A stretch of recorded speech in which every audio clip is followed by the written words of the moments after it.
وقل رب زدنی علما۔ بسم اللہ والصلاة والسلام علی رسول اللہ وبعد۔ ایک بھائی نے پوچھا ہے کہ قربانی کا مسنون طریقہ کیا ہے، بتا دیجئے تاکہ مسنون طریقے سے قربانی کی جا سکے۔ دیکھیں، اسلام دین رحمت ہے، اس لیے جانور ذبح کرنے سے پہلے بھی ہمیں حکم دیتا ہے کہ ہم ذبح کرتے وقت جانور کو آرام پہنچائیں۔ اس لیے ذبح کرنے سے پہلے چاقو کو اچھی طرح سے تیز کر لیں اور چاقو جانور کے سامنے تیز کرنے سے بچیں۔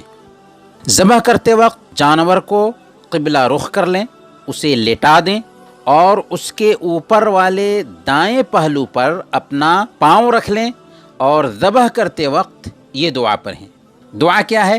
بسم اللہ واللہ اکبر، اللہم ان ھذا منک ولک۔ اللہ کے نام سے، اللہ سب سے بڑا ہے، اے اللہ یہ تیری طرف سے ہے اور تیرے لیے ہے۔ پھر کہیں اللہم تقبل منا، اے اللہ ہماری طرف سے قبول کر لے۔ یا اگر کسی دوسرے کی طرف سے قربانی کر رہے ہوں تو کہیں اللہم تقبل من فلان اور اس کا نام لیں۔ پھر اس کے بعد تیز چھری جانور کے حلق پر چلا دیں۔ حلق میں پائی جانے والی رگیں کٹ جانی چاہیے۔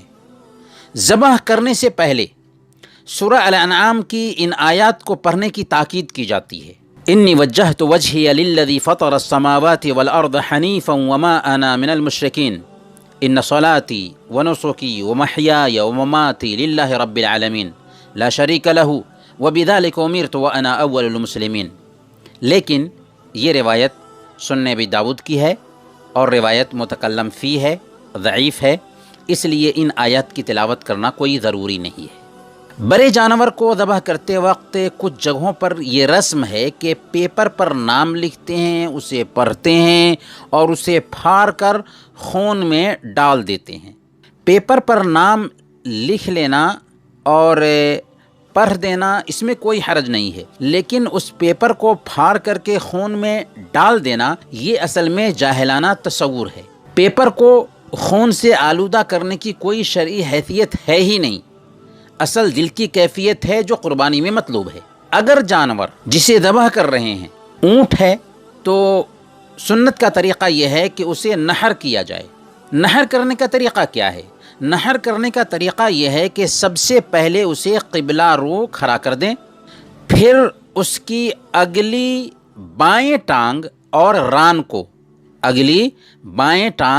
ران کو ایک ساتھ باندھ دیں اور اسے 3 ٹانگوں پر کھڑا ہونے کی حالت میں نحر کریں، یعنی اس کے سینے اور گردن کی جڑ کے درمیان والی گرہا نما جگہ پر نیزہ یا کوئی تیز دھار آلہ مارا جائے جس سے اس کی رگے جان کٹ جائے۔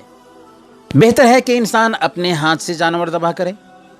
اللہ کے رسول صلی اللہ علیہ وسلم نے اپنے ہاتھ سے اپنا جانور ذبح کیا ہے۔ اگر وہ خود سے نہیں کر سکتا تو کوئی دوسرا بھی ذبح کر سکتا ہے، یہاں تک کہ عورت بھی اپنی قربانی کا جانور ذبح کر سکتی ہے۔